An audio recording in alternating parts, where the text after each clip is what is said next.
నువ్వు ఆఫీస్కి ఎందుకింత హడావిడిగా వచ్చావో, మీనాక్షికి ఏం చెప్పాలనుకుంటున్నావో అన్నీ నాకు తెలుసు పూరి. ఈ విషయం ఎవరితోనూ చెప్పనని నాకు మాటివ్వు పూరి, ప్లీజ్.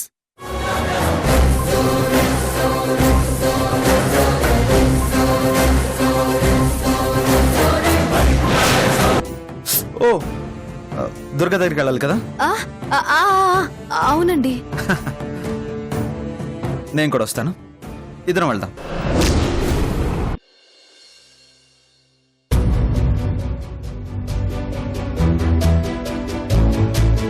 మీనాక్షి చెప్తుందేమోనని, ప్రాబ్లం ఏంటో తెలుసుకోవాలని మ్యాక్సిమం ట్రై చేశాను.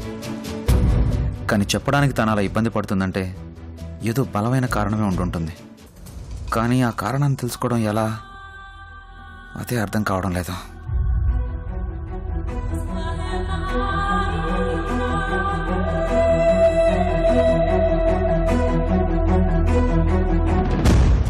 అలాగని ఇంకా ఫోర్స్ చేసి అడిగితే తప్పకుండా ఏదో ఒక అబద్ధమే చెప్తుంది. కానీ నా వల్ల మీనాక్షికి అబద్ధం చెప్పాల్సిన పరిస్థితి రాకూడదు. నాకు ఇష్టం లేదు. వెయిట్ చేద్దాం, అర్థం చేసుకొని ఏదో ఒక టైంలో చెప్పకుండా పోతుందా?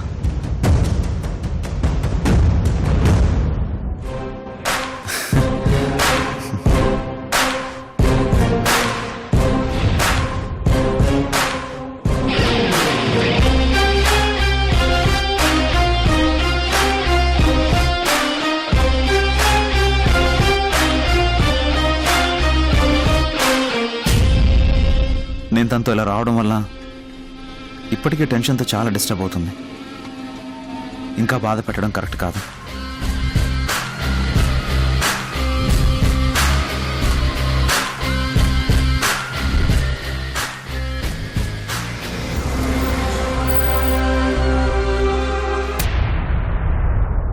మీనాక్షి, నా ఫ్రెండ్తో నాకు ఒక ఇంపార్టెంట్ మీటింగ్ ఉంది, నేను మర్చిపోయాను. టైం అవుతుంది, అర్జెంటుగా వెళ్ళాలి. సో నువ్వేమనుకోకుండా ఇక్కడి నుంచి క్యాబ్లో వెళ్ళగలవా ప్లీజ్? అలాగేనండి, అలాగే. థ్యాంక్ యూ అండి, బాయ్.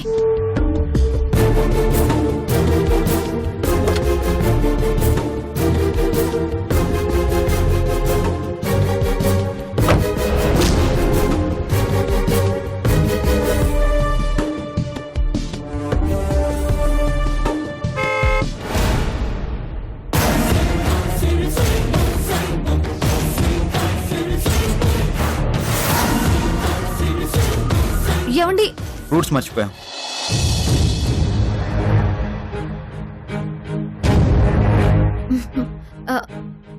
థ్యాంక్స్ అండి, బాయ్, టేక్ కేర్.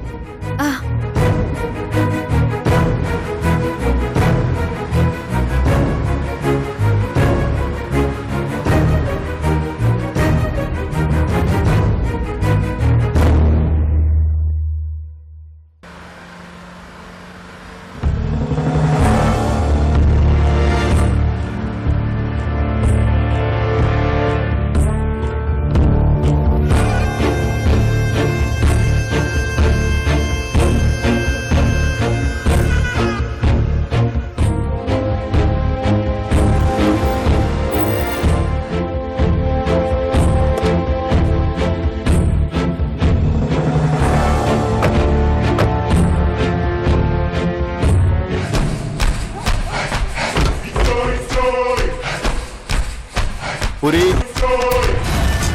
ఒక్క నిమిషం.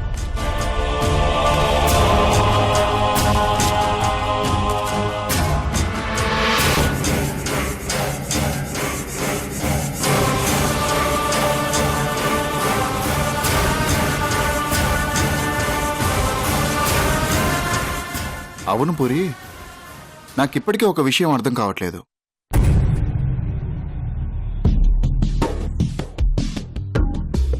అసలు నా గురించి నువ్వు ఎందుకు ఇంతలా ఎంక్వైరీ చేస్తున్నావు?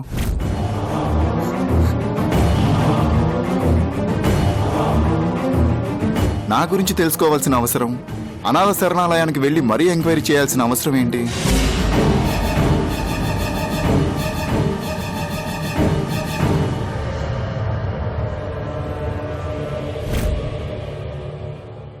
చెప్పు పూరి, ఎందుకు ఇలా చేస్తున్నావు? చెప్పు పూరి. అంటే అది అది అంటే అది అంటే నేను మంచివాడినో కాదో, నిజంగా మారిపోయానో లేదో తెలుసుకోవడానికి ఎంక్వైరీ చేస్తున్నావా? ఆ, అవునవును.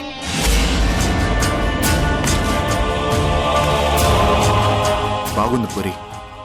నువ్వు అనాథ శరణాలయానికి వెళ్ళడం, నా గురించి తెలుసుకోవాలనుకోవడం, ఆ విషయం మీనాక్షితో చెప్పాలనుకోవడం అన్నీ బాగున్నాయి. కానీ నాకు చిన్న డౌట్ పూరి. ఏమనుకోకుండా కొంచెం క్లారిటీ ఇస్తావా ప్లీజ్?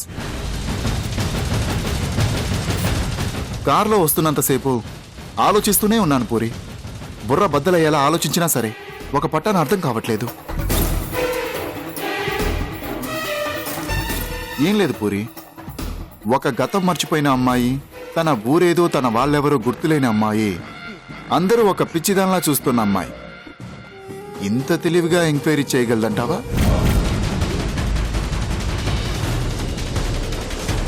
అంతే తెలివిగా మీనాక్షికి చెప్పడానికి వెళ్ళగలిగిందంటావా?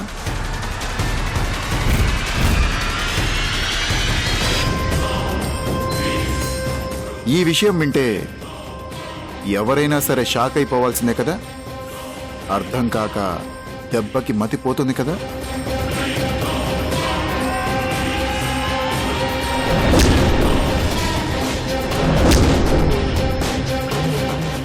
చెప్పు పూరి, ఎందుకు ఇలా గతం మర్చిపోయినట్టు నాటకం ఆడుతున్నావు?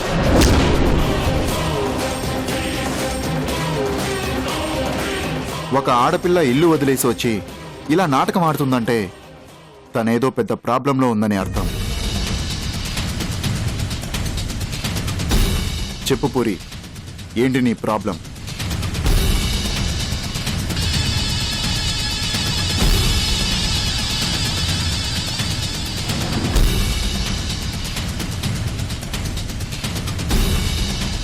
పూరి, నీ మీద నమ్మకంతో నా గతాన్ని చెప్పాను. నా మీద నీకు నమ్మకం ఉంటే నిజం చెప్పు, నాకు చేతనైన హెల్ప్ చేస్తాను.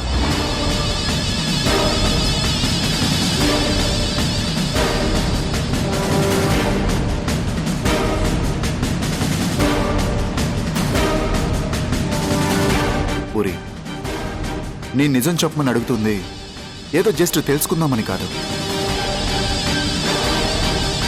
ఒక ఆడపిల్ల ఇంట్లో నుంచి వెళ్ళిపోయిందంటే కన్నవాళ్ళు ఎంత బాధపడుతూ ఉంటారో నీకు తెలుసు. అలాగే కన్నవాళ్ళు దూరమైతే బిడ్డలు పడే బాధ ఎలా ఉంటుందో ఒక అనాథగా నాకు తెలుసు. నాలాంటి బాధ నీకు నీ కుటుంబానికి రాకుండా చేద్దామనే అడిగాను.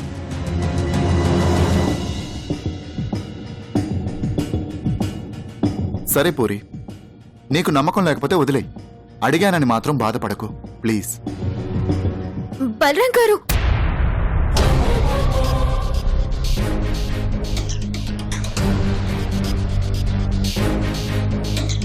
మీరేదో హెల్ప్ చేయాలని చెప్పట్లేదు.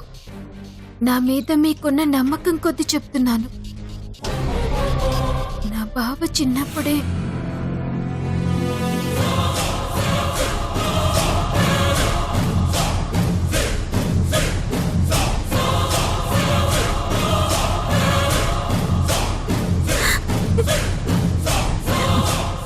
మా బావ హైదరాబాద్ లో ఉన్నాడని తెలిసి వెతుక్కుంటూ వచ్చాను. నీకేమైనా పిచ్చా?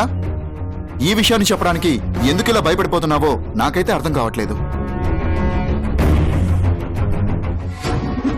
చూడు పూరి, ఇక నీ పని అయిపోయినట్టే. అదే పూరి, నీ బావని వెతికి తీసుకొచ్చే బాధ్యత నాది. ఇక నువ్వు ధైర్యంగా ఉండిపో.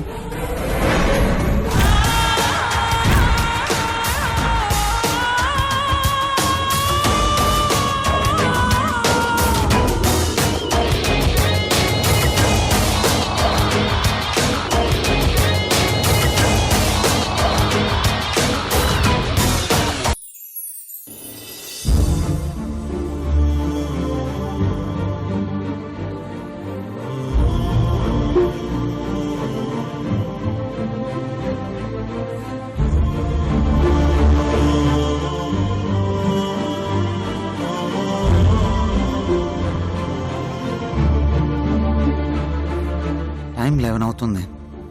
మీనాక్షి 6 గంటలకి ఆఫీస్ నుంచి బయలుదేరిందని బాయ్ చెప్పాడు. మరి ఇంత టైం అయినా ఇంటికి రాకపోవడం ఏంటి? ఏమై ఉంటుంది? ఒకవేళ ఏదైనా ప్రాబ్లంలో ఉంటుందా?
సారీ అండి.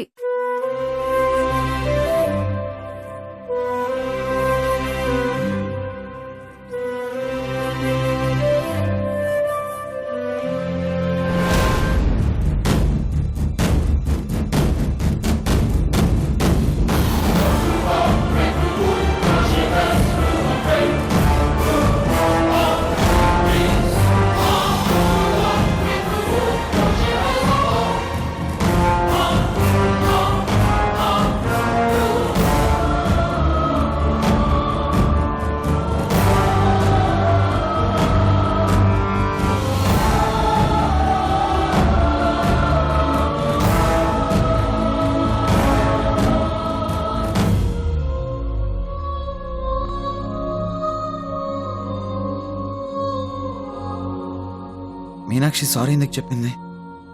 అసలు సారీ చెప్పాల్సిన అవసరమే ఉంది? అలాంటి పరిస్థితులు ఏమున్నాయి? ఏం జరిగింది?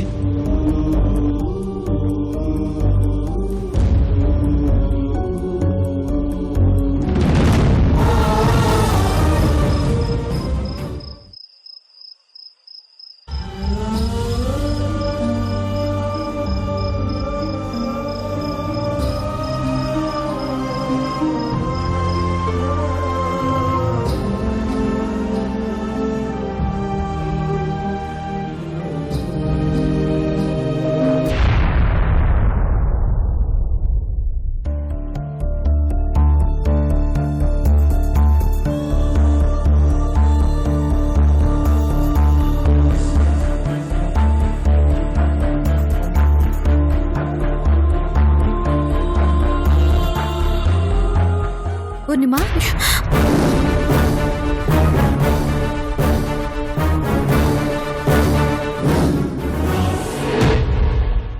అవును ఇంకా పడుకోలేదేంటి? ఏం లేదక్క, నిద్ర రావట్లేదు. సారీ పూర్ణిమ, కొంచెం అర్జెంట్ వర్క్ ఉండడం వల్ల ఆఫీస్లో నీతో మాట్లాడడానికి వీలు పడలేదు. ఏమనుకోకే ప్లీజ్. అయ్యో పర్లేదక్క. సరే ఇప్పుడు చెప్పు. ఏదో పర్సనల్ విషయం అన్నావు కదా, ఏంటది? చెప్పమ్మా. అక్క అది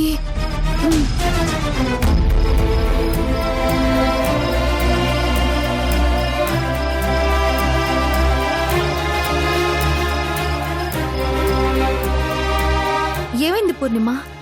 ఏదైనా ప్రాబ్లమా? సారీ అక్క. సారీ దేనికి? అక్క, నాకు సంబంధించిన ప్రతి విషయాన్ని నీకు చెప్పాను, కానీ ఒక ముఖ్యమైన విషయాన్ని దాచాను. నన్ను క్షమించక్క. ముఖ్యమైన విషయాన్ని దాచావా? ఏంటది? నేను ఇంట్లోంచి పారిపోయి వచ్చింది ఇష్టం లేని పెళ్లి చేస్తున్నారని మాత్రమే కాదు, మా బావ మీద చచ్చేంత ఇష్టంతో.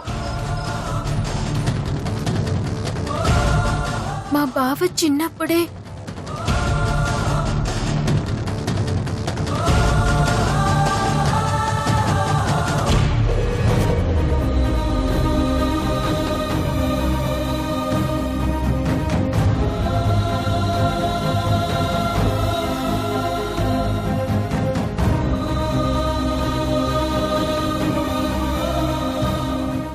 అంటే అన్నానంటారు కానీ ఎలా ఉంటాడో తెలియకపోయినా సరే బావే నా జీవితం అనుకుని బతుకుతూ వచ్చాను.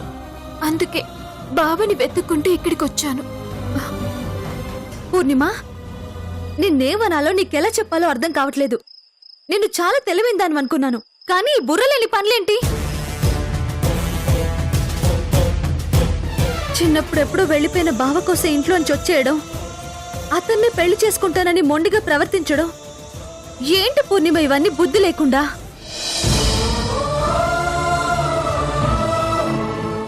కరెక్ట్ కాదు పూర్ణిమ. నీ ఆలోచన, నిర్ణయం ఏమీ కరెక్ట్ కాదు. నీ అర్థం పద్దం లేని పిచ్చి ఆలోచనలతో నీ మీద ఆశలు పెట్టుకుని బతుకుతున్నా నీ కన్న వాళ్ళని ఎంత బాధ పెడుతున్నావో అర్థమవుతుందా నీకు? చూడు పూర్ణిమ, ఒక అక్కలా నీ మంచి కోరి నీ భవిష్యత్తు బాగుండాలని చెప్తున్నాను.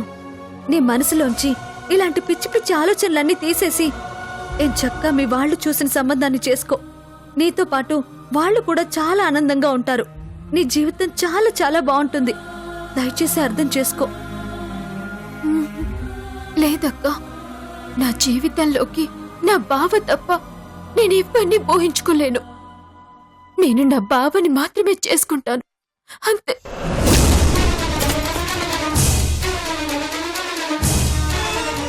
ఈ విషయంలో మీ మాట విననందుకు నన్ను క్షమించండి అక్క.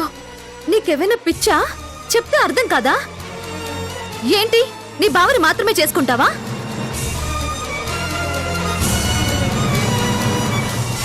అతను ఎలా ఉంటాడో తెలుసా?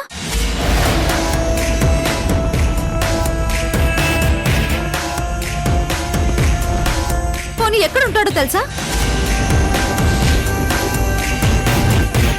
మరి ఒక చిన్న ఆచూకీ కూడా తెలియని వ్యక్తి కోసం ఏ నమ్మకంతో ఎదురు చూస్తావు? అతన్ని పెళ్లి చేసుకుంటానని ఎలా అంటావు? బలరామి బావని అక్కకెలా చెప్పాలి? నీ బావ అంటే నీకిష్టం ఉండొచ్చు, కాదనట్లేదు. కానీ ఒకసారి ఊహల్లోంచి బయటకొచ్చి ప్రాక్టికల్ గా ఆలోచించు. అప్పుడు నీకే అర్థమవుతుంది నీ మూర్ఖత్వంలో ఎంత పిచ్చితనం ఉందో అని. చూడు పూర్ణిమ, తప్పకుండా వస్తాడనే నమ్మకం ఉన్నప్పుడు ఎదురు చూడడంలో అర్థం ఉంది. కానీ వస్తాడో రాడో తెలియనప్పుడు ఎదురు చూడడం మూర్ఖత్వం అనిపించుకుంటుంది. దయచేసి అర్థం చేసుకో. లేదక్కా, నా ప్రేమను అర్థం చేసుకొని ఇప్పటికైనా సరే నా బావ నా కోసం తిరిగొస్తాడనే నమ్మకం నాకుంది. నమ్మకం మాత్రమే కాదక్కా, ఇది నిజం. వస్తాడు, ఖచ్చితంగా ఖచ్చితంగా నా బావ నా కోసం వస్తాడు, వస్తాడు, అంతే.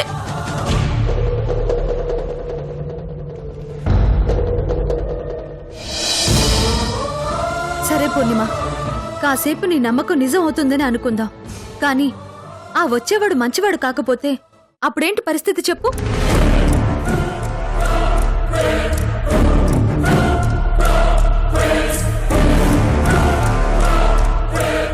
అతని కోసం పిచ్చి దానిలో ఎదురు చూస్తున్నావు.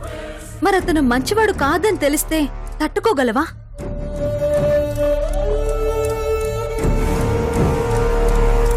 కాస్త వాస్తవంలోకి వచ్చి ఆలోచించు. మార్చుకుంటానక్క. ఒకవేళ మంచివాడు కాకపోతే నేనే నా బావని మార్చుకుంటాను. ఏంటి పూర్ణిమ మార్చుకునేది? క్రిష్ గారిలో మంచివారైతే తనలోని ఈగోని పోగొట్టి మార్చుకోవచ్చు.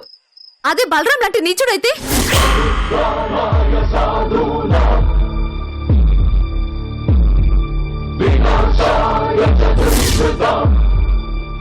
ధర్మ సంస్థాపనార్థాయ